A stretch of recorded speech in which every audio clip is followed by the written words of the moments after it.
الحمد لله رب العالمين، والصلاة والسلام على أشرف الأنبياء والمرسلين وخاتم النبيين محمد وعلى آله وصحبه ومن تبعهم بإحسان ودعا بدعوتهم إلى يوم الدين. أما بعد، فأعوذ بالله من الشيطان الرجيم. بسم الله الرحمن الرحيم. قال الله تبارك وتعالى: لقد كان لكم في رسول الله أسوة حسنة لمن كان يرجو الله واليوم الآخر وذكر الله كثيرا. وقال النبي صلى الله عليه وسلم: لا يؤمن أحدكم حتى يكون هواه تبعا لما جئت به. وقال النبي صلى الله عليه وسلم: لا يؤمن أحدكم حتى أكون أحب إليه من والده وولده والناس أجمعين، أو كما قال عليه الصلاة والسلام. میرے محترم بزرگوں، عزیز دوستو، دینی اسلامی بھائیوں، نبی اکرم صلی اللہ علیہ وسلم کی بعثت سے پہلے دنیا میں انسانیت کا مستقبل تاریک ہو چکا تھا. انسانیت ایک زندہ لاشے کے مانند تھی جس پر مرور زمانہ کی وجہ سے دھول، مٹی اور غلاظتیں گر گر کے ایک ایسا ویران صحرا بن گیا تھا کہ جس میں کوئی مسافر نکلتا تو راستہ بھٹک جاتا اور پیاس سے سسک سسک کے مر جاتا. اس انسانی لاشے کے اوپر دلدل تھے، کھائیاں تھیں، بچھو تھے، اژدہے تھے، درندے تھے اور گھٹا ٹوپ اندھیرا تھا.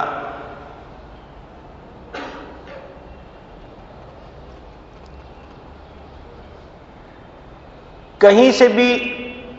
امید کی ایسی کرن نہیں تھی جس کرن میں اس انسانی لاشے میں ارتعاش پیدا کرنے کی طاقت ہو. ایک عام دستور بن گیا تھا کہ طاقتور کو ظلم کا حق ہے اور کمزور کو ظلم سہنے کا حق ہے.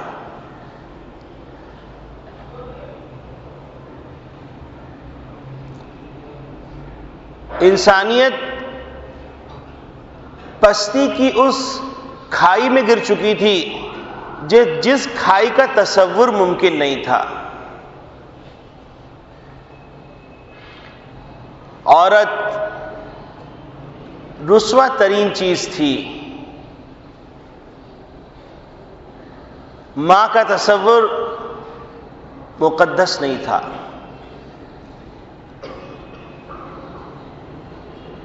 بہن کا تصور قابل احترام نہیں تھا.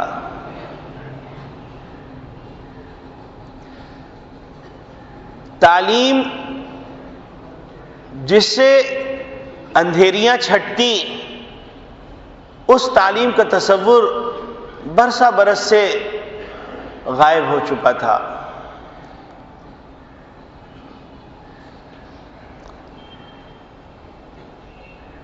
کہیں پر بھی امید کی کرن نہیں تھی. ایسے حالات کے اندر اللہ رب العالمین نے محمد نبی صلی اللہ علیہ وسلم کو دنیا کے قلب میں پیدا فرمایا. نبی اکرم صلی اللہ علیہ وسلم کی پیدائش ہوتی ہے تو انسان کا جو زندہ لاشا تھا اس کے اندر حرارت پیدا ہوتی ہے، تو اس کا نتیجہ یہ ہوتا ہے کہ کسریٰ کے کنگورے گر جاتے ہیں اور آتش دان بجھ جاتا ہے، یہ پیغام ہوتا ہے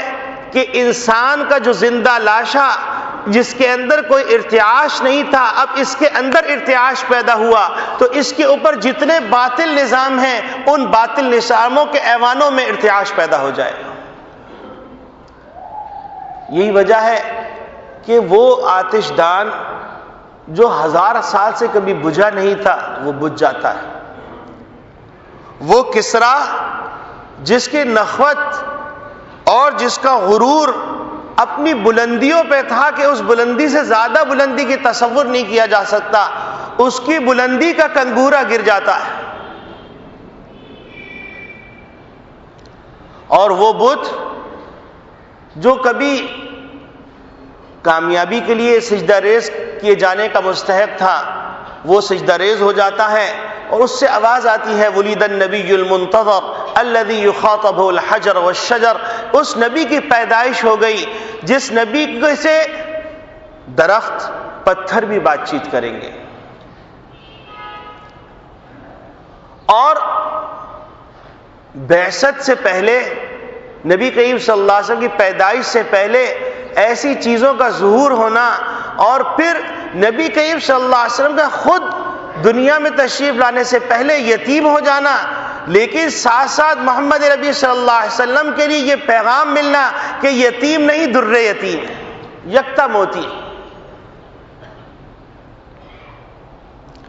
اور نبی اکرم صلی اللہ علیہ وسلم جب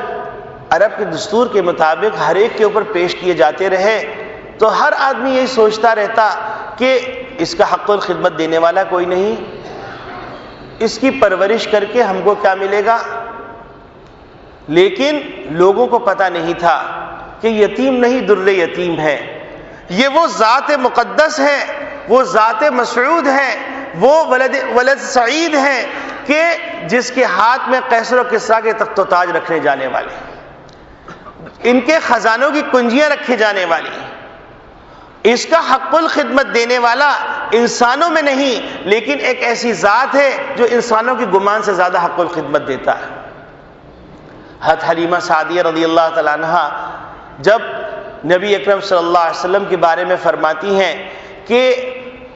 میں خالی ہاتھ جا رہی تھی، میرے دل پر یہ شاق گزرا کہ سب عورتیں بچے لے کے جا رہی ہیں، میں خالی ہاتھ جا رہی ہوں تو کیوں نہ میں اس بچے کو لے لوں۔ تو میں نے اپنے شوہر سے کہا واللہ لأذهبن إلى ذاك اليتيم فلآخذنه، بخدا میں اس یتیم بچے کو ضرور لے کے جاؤں۔ تو ان کے شوہر نے کہا لا علیک، کوئی حرج کی بات نہیں ہے، عسى اللہ ان يجعل لنا فيه البرکہ، کہ ہو سکتا ہے اللہ رب العالمین اس میں ہمارے لیے برکتیں پیدا فرما دے۔ حضرت حلیمہ سعدیہ رضی اللہ تعالیٰ عنہ فرماتی ہیں کہ نبی اکرم صلی اللہ علیہ وسلم کا گود لینا تھا کہ وہ اونٹنی جو کبھی چلتی نہیں تھی اب وہ سنبھالے نہیں سنبھل رہی، اور ہم قافلے سے پیچھے رہ جایا کرتے تھے، قافلہ ہمارا انتظار کیا کرتا تھا، اب قافلہ ہم سے پیچھے رہ جا رہا۔ اور قحط سالی کا زمانہ ہے، جب میری بکریاں اور دوسروں کی بکریاں، قبیلے کی عورتوں کی بکریاں، قبیلے والوں کی بکریاں چرنے جاتی تو وہ خالی پیٹ آتی اور میری بکریاں پیٹ بھر کے آتی۔ یہ سارے اشارے تھے کہ اب انسان کا مستقبل روشن ہونے جا رہا ہے۔ یہ ساری وہ بشارتیں تھیں، یہ سارے وہ اشارے تھے کہ اللہ رب العالمین فرمانے جا رہے ہیں وَلَقَدْ كَرَّمْنَا بَنِي آدم، کہ بنی آدم کے سر پر ہم اعزاز و تکریم کا تاج رکھنے والے ہیں۔ اور پھر نبی کریم صلی اللہ علیہ وسلم کی زندگی کے واقعات نے انسانوں کو متوجہ کیا، اور ایسا موقع بھی آیا کہ شام تشریف لے جا رہے ہیں، درخت چل کے خدمت میں آ رہے ہیں تو ان کی چچا کو کہا گیا کہ ایسے صاحبزادے کو آپ لے کے آئے ہیں کہ اگر یہودیوں کو پتہ چل گیا تو وہ اس کو قتل کر دیں گے۔ تو نبی اکرم صلی اللہ علیہ وسلم کی بعثت ہو رہی ہے، اور نبی کریم صلی اللہ علیہ وسلم کی بعثت ایسے حالات کے اندر ہو رہی ہے کہ جن حالات کے اندر انسانیت ایسے ڈھلوان پہ جا رہی تھی کہ جس ڈھلوان کے اوپر سوائے تباہی کے کوئی راستہ نہیں تھا اور بریک بھی نہیں تھا۔ کھائی کے اندر گری چلی جا رہی تھی. اور ایسا بھی نہیں تھا کہ دنیا میں کوئی تمدن نہیں تھا، دنیا میں کوئی ترقی کا صورتیں نہیں تھیں. دنیا کا تمدن بھی اپنے عروج پہ تھا. ایک طرف رومن امپائر تھا، دوسری طرف پرشین امپائر تھا. اس زمانے کے ماڈرن ثقافت کے علمبردار تھے اور عجیب غریب فلسفے پیش کر رہے تھے. لیکن حقیقی انسانیت کی کامیابی، حقیقی سربلندی، حقیقی خوشی سے نابلد تھے، ناآشنا تھے. ایسے حالات میں اللہ رب العالمین نے نبی اکرم صلی اللہ علیہ وسلم کو مبعوث فرمایا. نبی کریم صلی اللہ علیہ وسلم کی جب بعثت ہوتی ہے اور آپ صلی اللہ علیہ وسلم جب یہ پیغام دیتے ہیں کہ یا ایھا الناس قولوا لا الہ الا اللہ تفلحوا، اے لوگو کہہ دو کہ اللہ کے سوا کوئی معبود نہیں، تم فلاح پا جاؤ گے، تو اس پیغام نے پورے معاشرے کے اندر ایک بھونچال پیدا کر دیا.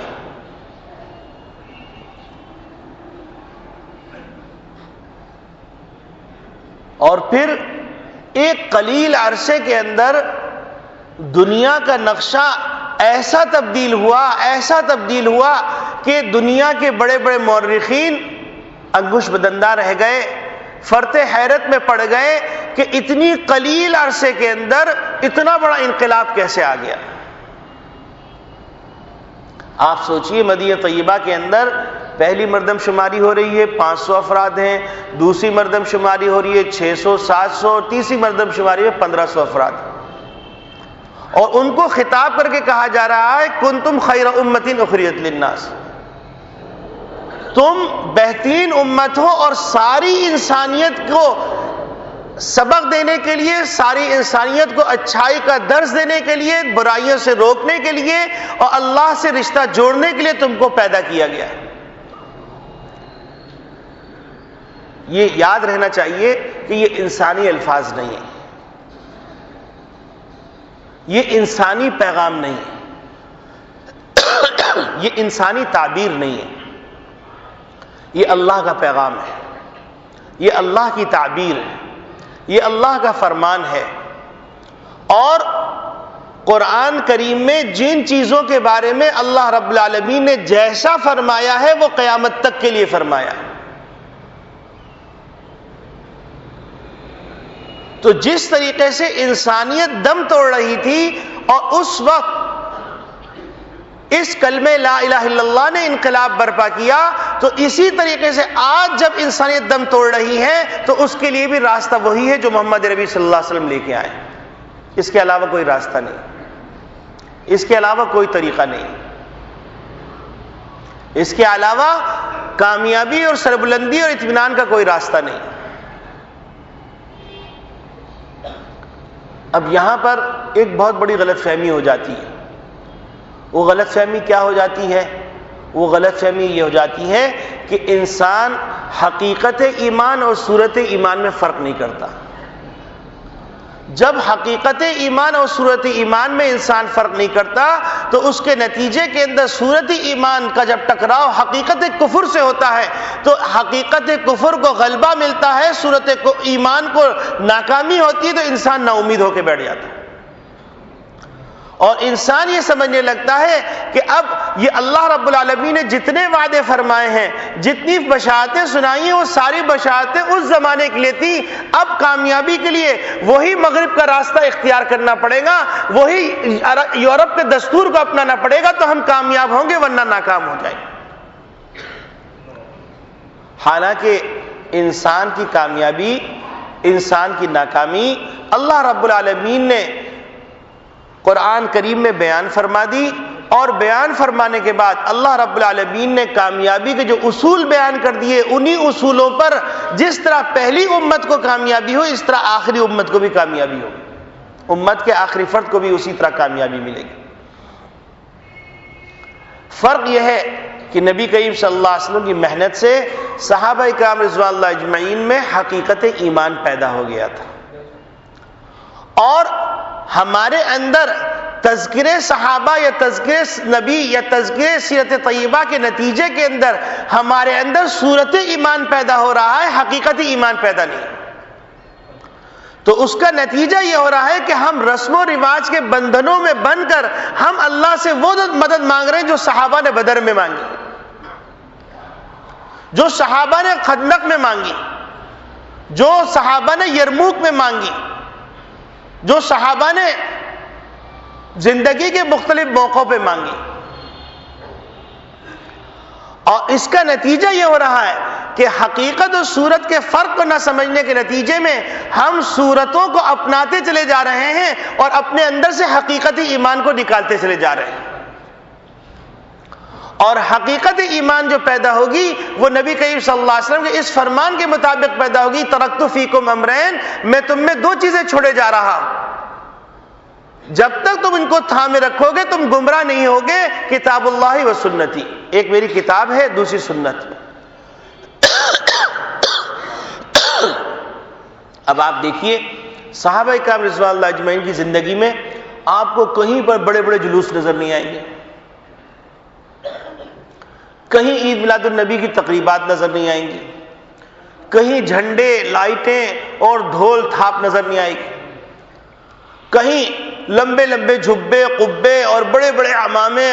اور مختلف قسم کی شالیں اور مختلف قسم کی نام نمود نظر نہیں آئے گا.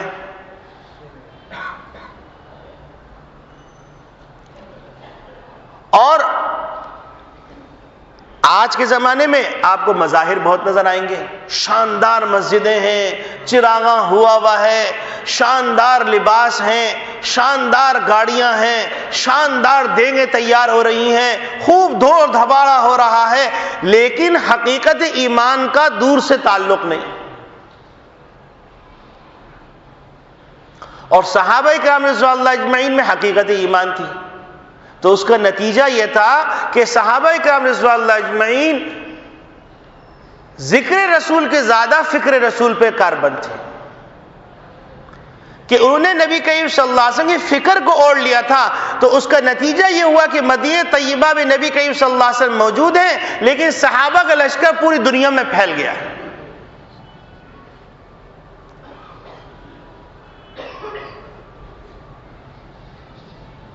تو میرے عزیز دوستو بھائیو، نبی کریم صلی اللہ علیہ وسلم جب دنیا میں تشریف لائے تو دنیا میں گھٹتوپ اندھیرا تھا اور دنیا کو روشنی ملی نبی کریم صلی اللہ علیہ وسلم کے ابدی پیغام کے ذریعے سے. انسانیت کے تن مردہ کے اندر ارتعاش پیدا ہوا، سرور آیا، ترقی کی، اور دنیا کے اندر کتب خانوں کے عظیم دریچے کھولے، نئے نئے فنون کی بنیاد رکھی، اور دنیا کو وہ علوم دیے جو دنیا اس سے نابلد تھی، اور نہ دنیا اس جیسے علوم اب دوبارہ پیش کر سکتی ہے. یہ سب کچھ نبی کریم صلی اللہ علیہ وسلم کی جوتیوں کے صدقے میں ہوا. اور ہم اگر اپنے اندر حقیقت ایمان پیدا نہیں کریں گے، صورت ایمان کو اصل سمجھتے رہیں گے، تو جس طریقے سے دنیا نے راہبوں کے سامنے دھوکہ کھایا، دنیا نے جوکھیوں کے سامنے دھوکہ کھایا، دنیا نے ویدوں کے سامنے دھوکہ کھایا، دنیا نے یہودیوں کے ربیوں کے سامنے دھوکہ کھایا، اسی طریقے سے یہ دنیا ظاہری شکل کے اندر پھر دھوکہ کھائے گی.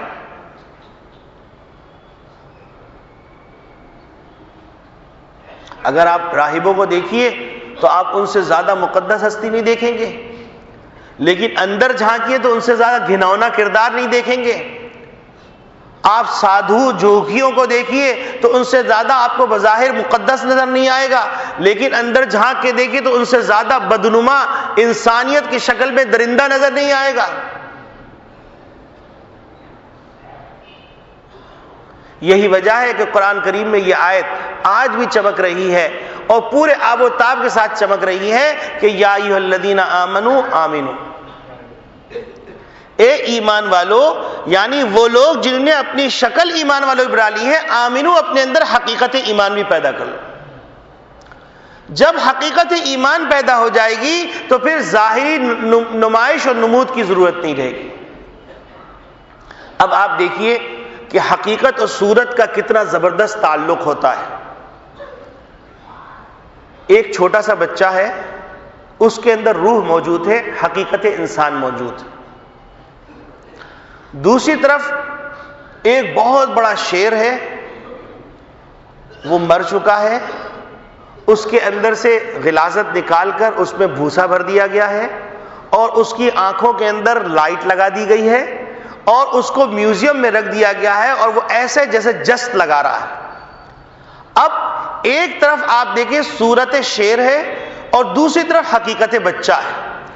یہ صورت شیر حقیقت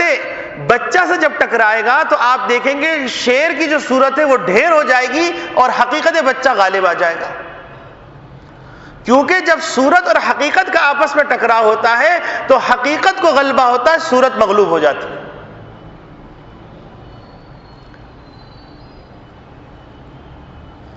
اس کے مقابلے کے اندر آپ ایک اور مثال لیجئے۔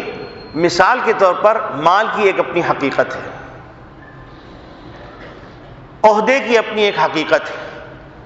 بیوی کی اپنی ایک حقیقت ہے، اولاد کی اپنی ایک حقیقت ہے، منصب کی اپنی ایک حقیقت ہے۔ اب جب منصب سامنے آتا ہے اور صورت ایمان سامنے آتی ہے تو منصب غالب آ جاتا ہے، صورت ایمان مغلوب ہو جاتی ہے۔ اسی طرح مال اپنی حقیقت کے ساتھ سامنے آتا ہے، صورت ایمان اپنی صورت کے ساتھ سامنے آتی ہے، تو اس صورت کے اندر صورت ایمان مغلوب ہو جاتی ہے اور حقیقت مال، حقیقت عہدہ، حقیقت منصب غالب آ جاتی ہے۔ اس کے مقابلے کے اندر صحابہ کرام رضوان اللہ اجمعین کو دیکھیے کہ ان کے اندر حقیقت ایمان تھی، تو حضرت خبیب رضی اللہ تعالیٰ عنہ کو سولی پہ لٹکایا جا رہا ہے، نیزے چپ رہے ہیں اور ان سے کہا جا رہا ہے کہ اے خبیب تم کیا یہ گوارا کرو گے کہ نبی کریم صلی اللہ علیہ وسلم اس جگہ پہ موجود ہو، تمہیں چھوڑ دیا جائے؟ تو حضرت خبیب رضی اللہ تعالیٰ عنہ فرماتے ہیں کہ خبیب اس بات کو بھی گوارا نہیں کر سکتا کہ محمد صلی اللہ علیہ وسلم کے تلوے میں کانٹا چبھے اور خبیب کو چھوڑ دیا جائے۔ آپ دیکھیے کہ یہاں پر حقیقت جان کی محبت کس کو نہیں ہوتی؟ جان کی محبت اپنی حقیقت کے ساتھ آئی، ایمان کی محبت اپنی حقیقت کے ساتھ آئی، تو ایمان کی حقیقت نے جان کی حقیقت میں غلبہ پایا۔ لیکن اگر یہاں پر صورت ایمان ہوتی اور حقیقت ایمان نہ ہوتی تو اس صورت کے اندر وہ کہتے ٹھیک ہے اس کی تعویل کر لی جائے، بعد میں توبہ کر لیں گے، بعد میں کفارہ ادا کر دیں گے، بعد میں یہ کر لیں گے، لیکن انہوں نے تمام چیزوں کی یکسر نفی کر دی اور کہا کہ محمد صلی اللہ علیہ وسلم کے قدموں میں جان دینا ہی مجھے افضل۔ اسی طریقے سے ہم مزید آگے بڑھتے ہیں۔ حضرت صہیب رضی اللہ تعالیٰ عنہ ہجرت کر کے تشریف لے جا رہے ہیں، روم سے تشریف لائے ہیں، مدینہ طیبہ مکہ مکرمہ میں رہے، تجارت کی، خوب کمایا، اللہ نے خوب برکت دی اور ایک قریشی سے دوستی کر لی تھی۔ اب جب جانے لگے تو قریشی نے کہا کہ اے صہیب تم کیسے جا سکتے ہو؟ تم نے مکہ مکرمہ میں مال کمایا، یہ مال تم دے کے جاؤ، تم چھوڑ کے جا نہیں سکتے، یا تو تم ایمان کو چھوڑو یا مال کو چھوڑو۔ اب یہاں پر ان کے پاس حقیقت ایمان تھی اور صورت مال تھا اور حقیقت مال تھا، تو ایسی صورت میں انہوں نے کہا مجھے مال چھوڑنا گوارا ہے، ساری زندگی پونجی گوارا ہے، حالانکہ میں ایک ایسے دیش میں جا رہا ہوں مجھے امید نہیں کہ مجھے وہاں کن چیزوں کا سامنا کرنا پڑے گا، اور میں اس عمر کی اس دہلیز پہ داخل ہو چکا ہوں جس میں انسان کے وہ تمام قوا مضبوط نہیں ہوتے۔ ان تمام چیزوں سے بے فکر ہو کر انہیں حقیقت ایمان کو غلبہ عطا کیا اور صورت مال اور حقیقت ایمان مغلوب ہو، حقیقت مال مغلوب ہو گئی۔ اسی طریقے سے حضرت سلمہ رضی اللہ تعالیٰ، ابو سلمہ رضی اللہ تعالیٰ تشریف لے جا رہے ہیں اور ان کو روک لیا جاتا ہے اور کہا جاتا ہے ابو سلمہ تم کہاں جا رہے ہو، اور یہ ہمارے مکے کی لڑکی ہے، تم اس کو کیسے لے کے جا سکتے ہو؟ جب تم مسلمان ہو گئے تو مکے کی لڑکی کو یہاں چھوڑ کے جانا پڑے گا۔ تو اب بیوی کی محبت ایک حقیقت ہے اور محمد صلی اللہ علیہ وسلم پر ایمان لانا، اللہ پر ایمان لانا ایک حقیقت ہے۔ اب دو حقیقتوں کا آپس میں ٹکراؤ ہو رہا ہے تو وہاں پر ایمان کی حقیقت غالب آ رہی ہے اور مال کی حقیقت، بیوی کی حقیقت، اولاد کی حقیقت، منصب کی حقیقت سب مغلوب ہو رہی ہیں۔ تو میرے عزیز دوستو بھائیو، اس وقت جو امت کے اوپر حالات آئے ہوئے ہیں ان حالات کے اندر حقیقت ایمان کی فکر کرنے کی ضرورت ہے، اور حقیقت ایمان کی فکر کرنے کے لیے اسلام کا حقیقی تصور اجاگر کرنے کی ضرورت ہے کہ معاشرتی زندگی میں اسلامی احکامات کیا ہیں، ایسا نہ ہو کہ معاشرے میں وہ باتیں جو کہ ہماری ذات سے ٹکرا رہی ہیں اس کو ہم فراموش کر دیں چاہے وہ اللہ کا حکم ہو، تو یہ حقیقتی ایمان نہیں ہے۔ معاملات کے اندر دو پیسے کا فائدہ اور اللہ کا حکم، ان میں سے کس کو ترجیح دے رہے ہیں؟ اگر ایسا ہے تو مطلب یہ کہ حقیقتی ایمان نہیں۔ آپ سوچئے کہ وہ ایمان جو انسان کو سردی میں اپنے بستر سے اٹھا کر مسجد تک نہ لا سکے تو وہ ایمان باقی معاملات کیسے کر سکے گا؟ فجر کی نماز، دیگر نمازیں، عشاء کی نماز، بھوک کا وقت، تو ہم اپنے ایمان کو پرکھیں اور پرکھنے کے بعد اس بات پہ غور کریں کہ محمد ربی صلی اللہ علیہ وسلم کے جو لائے ہوئے دین کے اندر ہم نے اپنے طور پہ اپنی اپنی سہولت سے جو چیزوں کا اضافہ یا کمی کر لی ہے اس کی اصلاح کر لیں۔ معاملات کے اندر بھی اپنی اصلاح کریں، معاشرت کے اندر بھی اصلاح کریں، اخلاق کے اندر بھی اصلاح کریں، اور ساتھ ساتھ اس بات کی فکر کریں کہ محمد ربی صلی اللہ علیہ وسلم کے ذکر کی فضیلت اپنی جگہ پر، محمد ربی صلی اللہ علیہ وسلم کی فکر کو اپنائیں۔ اور یہ بات جب سمجھ میں آ جائے گی تو پھر یہ رسم و رواج کے بندھنوں سے خود بخود جان چھوٹ جائے گی۔ لیکن اگر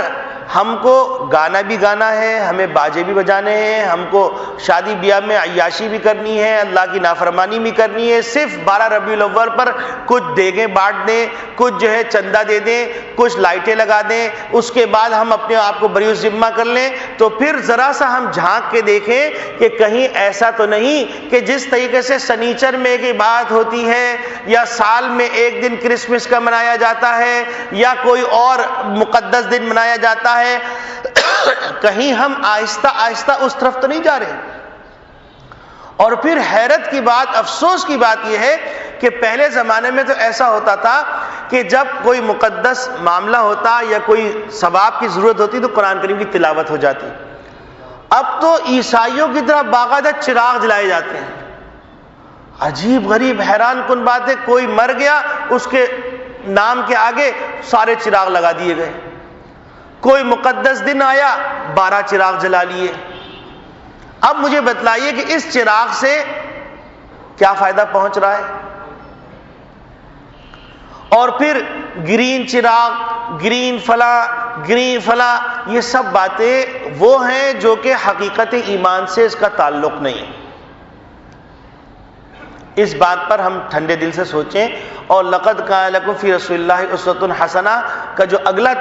ٹکڑا ہے اس کو بھی سمجھیں کہ بلا شبہ نبی کریم صلی اللہ علیہ وسلم کی زندگی کے اندر بہترین نمونہ عمل ہے، لیکن اس نمونہ عمل سے فائدہ کون اٹھائے گا؟ تو اللہ رب العالمین نے خود فرما دیا لمن کان یرجو اللہ والیوم الآخر وذکر اللہ کثیرا، جو اللہ کی ملاقات کی امید رکھتا ہے، روز آخرت پر یقین رکھتا ہے اور اللہ کا ذکر کرتا ہے۔ یہ صفات اگر ہوں گی تو اس کے نتیجے میں اللہ رب العالمین اس کو توفیق دیں گے نبی کریم صلی اللہ علیہ وسلم کی اس اسوے کو اپنانے کی۔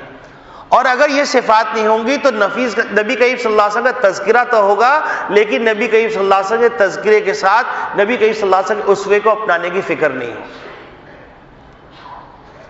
اللہ رب العالمین ہم سب کو نبی اکرم صلی اللہ علیہ وسلم کے طور و طریقے کو اپنانے کی توفیق عطا فرمائے۔ ہماری جو معاملاتی زندگی ہے، معاشرتی زندگی ہے، اخلاقی زندگی ہے، زندگی کے جتنے شعبے ہیں ان تمام شعبوں میں ہمیں نبی کریم صلی اللہ علیہ وسلم کے طریقے کو اپنانے کی توفیق عطا فرمائے، اور آپس کے اختلافات کو بھلا کر اور اللہ اور اللہ کے رسول کے احکامات کو اپنے تمام ارمانوں کے اوپر مقدم رکھنے کی توفیق عطا فرمائے، اور ہمیں حقیقتی ایمان عطا فرما دے، اور صورت ایمان نے جو بہت دنوں سے ہم سب کو دھوکے میں ڈالا ہوا ہے اس سے نکل کر